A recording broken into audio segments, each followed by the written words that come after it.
I got this Peugeot 407.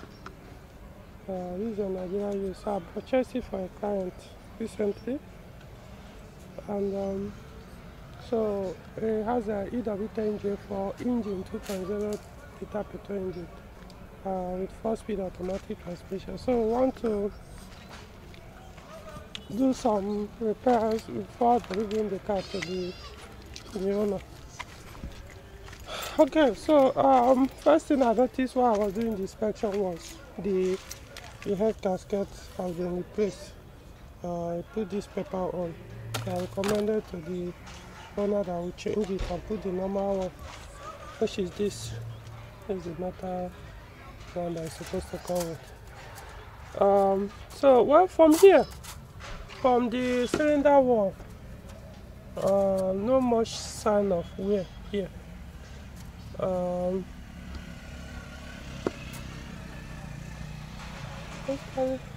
It's only this particular one. This is cylinder 4 that has just a little bit sign. But the other one mostly intact. The pistons are not shaking, so I would say the cylinders are okay. Meanwhile, while I was doing the inspection from the scan report, the timing was not set. So I see this is the timing tensioner. Even this mark has broken. That is supposed to be used for setting. So we are changing this. Then what else? The Lola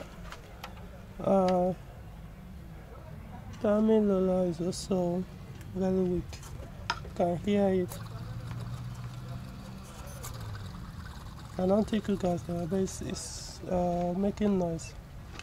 And the auxiliary belt tensioner is also will have to be replaced. Then the auxiliary belt roller is dead completely. So we are changing both the timing belt and the auxiliary belt, including the rollers and the tensioners. So that's it. Okay, what else? The other ones to be done, like the fuel pressure is very low. I was changing the entire assembly, fuel pump assembly. Even the fuel gauge doesn't work properly, so we'll buy the complete. And a few other things I will need to deal with. This sensor here, there was this thing here that was cut off, so we need to connect it. I'll get back to you guys as the work progresses. So, alright. Okay, so this is the cylinder head, which is about to be mounted. There's a sign that the cylinder valves are working, hopefully. However, there's no thermostat, you can see. They removed it. So, hopefully we're going to get another thermostat. But I mean engine cooling system thermostat.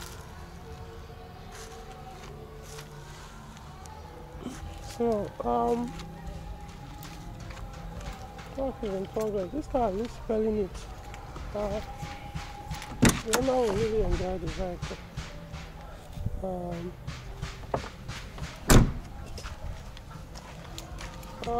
I was hearing a noise on the suspension, so I expect one or two things probably is bad, the bushing. So later, after we are done with the engine side, then we'll do the suspension.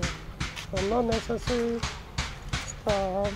may not be a major repair like I usually do, just to find out that source of the noise. But most likely a bushing or something. Well, we'll see until we dismantle the suspension. That's all we know.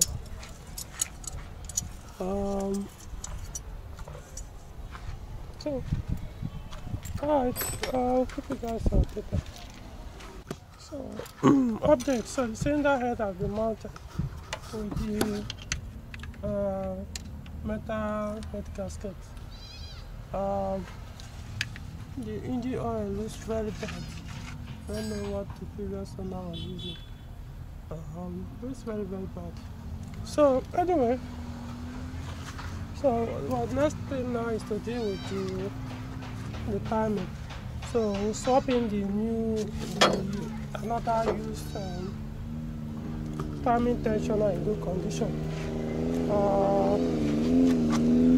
This is the old one, so that where is broken.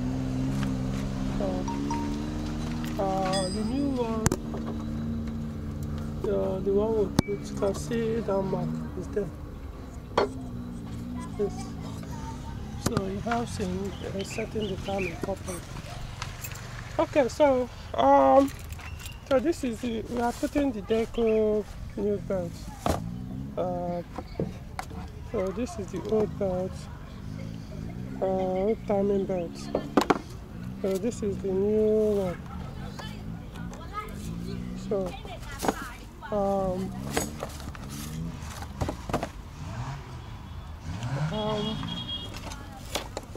I can show you guys before. This is the old pepper gasket they put. In fact, funny enough, as we are removing this one, the bolt, the cylinder head bolt was almost slacked. They were not tight at all. As in, they were just using as if they were not tight the first time. But I want to believe what happened was, because I can see sign of that it was actually tight.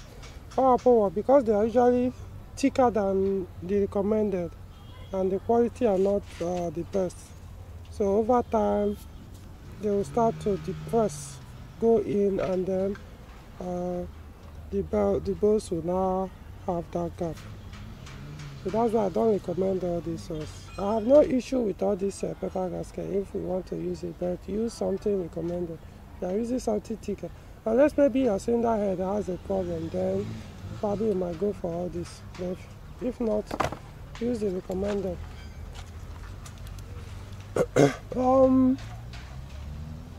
This I think I mentioned earlier, the connector to the oil pressure sensor was broken or cut off before. Even I saw it while inspecting the car, so I was better to mount it. So let's just hope I won't get the oil pressure issue, like if it was not intentionally done. So most mechanics, what they usually do is, when that warning comes up, they will disconnect this connector. And even this one wasn't even connected. The oil level sensor connector, you can see, wasn't connected at all. So we'll connect everything, so I'll be showing oil level. However, that matrix display on the instrument panel cannot show anymore the oil level. That's to tell whether oil level is okay until we change that display. Probably not now, because you have to order it from outside unless you change the instrument panel complete. Now, when I was inspecting the vehicle, my scan report showed this push canister valve was not working. Says faulty. But now that we started work, look at it, you can see one of the wires. There are two wires on the connector. One has broken, so that was why it was not working. So the other one will be inside. So I will have to change this connector. I'll have to change this connector before I can reconnect the broken one. I'm not even seeing the wire. Let's see. Wow, even up to this point, I don't even understand. So if I don't find, because it seems if I don't find this wire, because even up to this point, you know, I made this wiring harness. When I was inspecting, it shows as if it has been tampered during the inspection. Show that this has been tampered. So what I'll do is, I'll see if I can find that connector. If I don't find it, then we'll change the engine wiring harness, because I don't want to do trial and error. So up to this point, you can see, you know,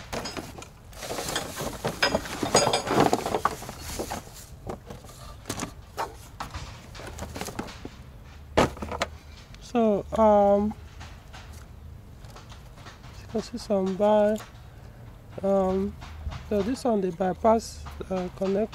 They introduce 2 wires here to power this camera or light, LED light. It's a camera anyway, so I don't know. So we'll see. I probably might end up changing this harness. I have it. I actually have a used one I can sell to the owner, a fully used one, so I won't have any problem. Because I don't see why. Normally, this one, if it costs, it's the second one is the wire is supposed to be here, but from the look of things, up to this point to here, it's not there. So there's a problem. There's really a problem. Okay, what of this wire? Where did it go to? I'll likely change this harness. That's it from the look of things. That's what will most likely happen. We'll see anyway. If I can find it, I'll connect it. If I don't find it, then I'll replace it for him and keep it for him as well.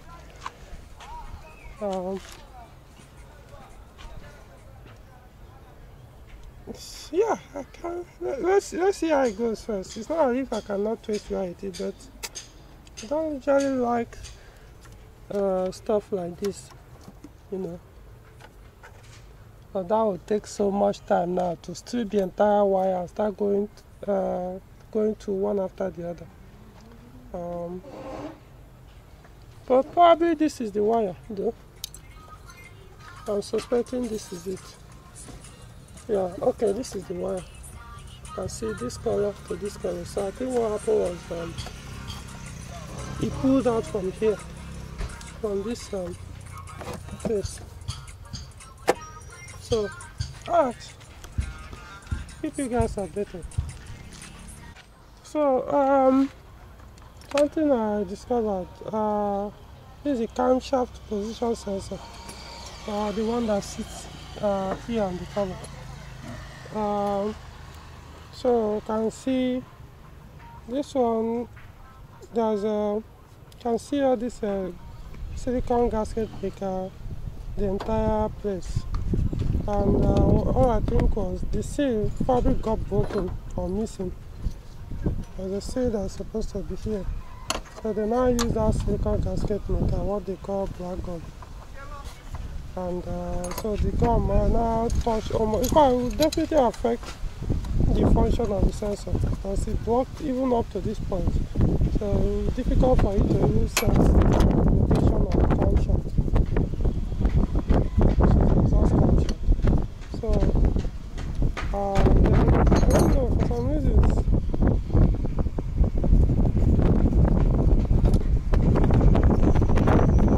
Okay, the seal is actually here. I see it, but it's already weak.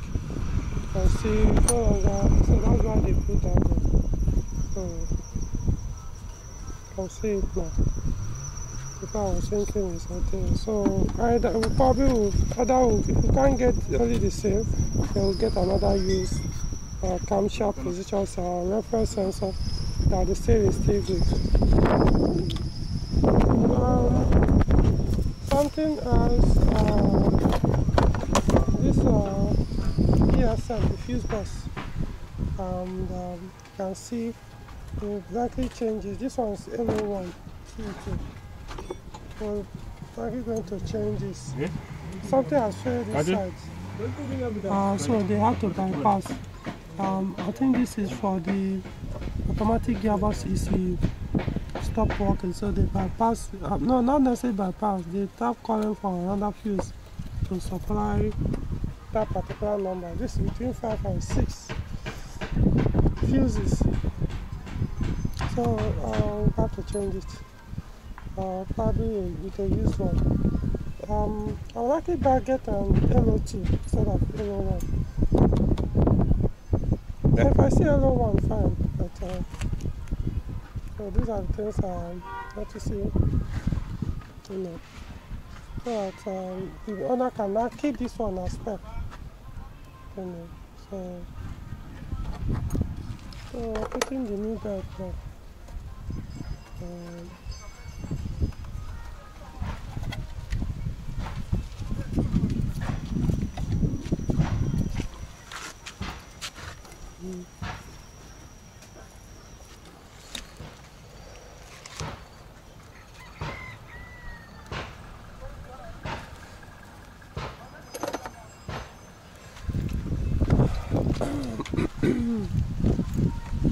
So after this, the fuel pump, like I mentioned earlier, it doesn't get up to 50 psi. The fuel pressure I meant, not fuel pump. Well, the fuel pump, yeah, it doesn't get up to 50 psi, even with the engine running. So going to change it, the entire assembly. The fuel pressure regulator seems to be working, but not really that. Is it the fuel pressure regulator? I'll look at it again. I know I did the test this morning, no, last night, and the pressure couldn't get to 50.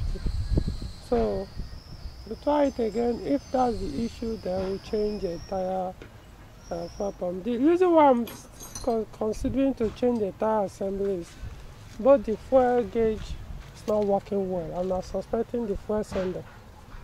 So if that is the case, then it should be changed, everything. So rather than changing fuel pump, then changing fuel sender, it's better just get everything complete. Okay, so that is it. So later on, I'm going to wrap all these wires. Here are not supposed to be like this. I'm supposed to get the tape and wrap them very well so that they don't stay exposed.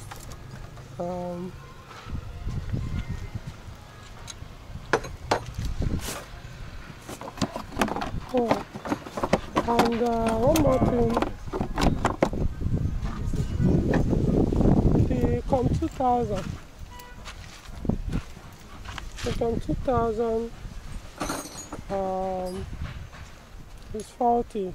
The ESP is permanently showing faulty. And then this switch, headlight switch, when you shift and return, it doesn't return as you're turning the steering. So I'm likely going to change the COM2000. It all depends how much the new owner is willing to spend, to fix everything here. So, but we'll see. So most of these things are things I noticed while during the inspection. But considering there are things I know that can be reversed compared to most of the cars I've had, and also the purchase price of the car, I was like, okay, give it a go, spend some money, reverse everything, and that's it. So, as I advise people, just stop abusing all this car part of the system. So that the thing is,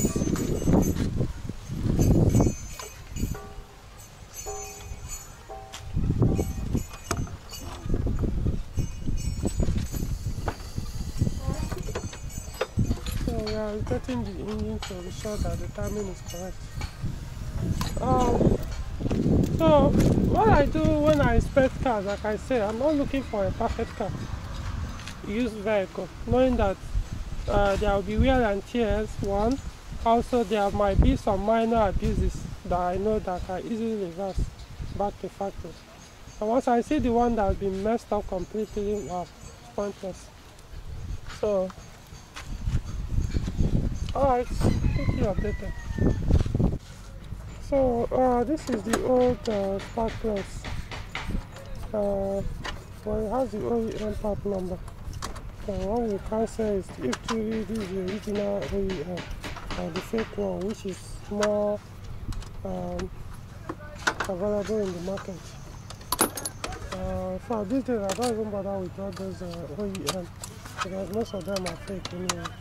So this is the brand I buy for this engine.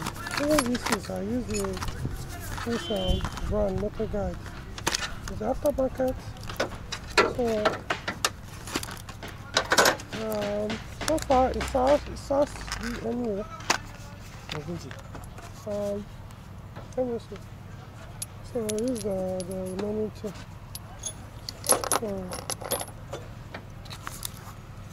So remove this thing. So I will put back the old one in the pocket and keep. Okay, so I don't think there's any other thing. Don't throw away that one. No, I mean nothing. Yeah. So we're done with the timing. However, the tensioner, the zero-bed tensioner is bad. The roller is also bad. So, but we'll have a used one we can use for the roller. This is a following this one. It's okay. It's not making noise. The other one is already working. But the tensioner is what we don't have. So for now, so probably if I get a new one, but I can see another used one that is very good with it. So it's so good so far. As you can see here, this is 80 and CL8. It shouldn't be. I was expecting CL12 here. So I know I've driven the car and the battery didn't run down. AC, use the AC as well. So what will happen is this. By the time I will start the car after doing this engine work, put on the AC, put on the headlights, then test the output from the alternator to the battery. So if it still returns up to 14 volts, then we'll leave it. But if it's less than 14, if it goes down, then we'll have to change it and put the normal one that's supposed to be there. Unless maybe for some model they also come with it, but I don't expect any amps less than 100 amps to be on a 407. 407 has more gadgets than 406, 307 and the rest. Okay, so I've mounted the intake manifold, put the new auxiliary belt. However, you can see even the auxiliary belt pulley is different. There's a gap here. This is like 7 pk. So though you can change the pulley, but it's better you just put the normal belt, the normal alternator with capacity. Enough capacity for the vehicle. So I'm putting 120 amps. I'll still discuss with you anyway. With this 80 amp, you can start at 1 engine. And once you start putting on heavy gadgets like compressor, headlights, wiper, all those stuff, then yeah, at night, most likely the car will go off at some point. The car will start overheating because it will not be able to warm the fan. Okay, so that's about it. We'll update as soon as we change the connector or continue with the one.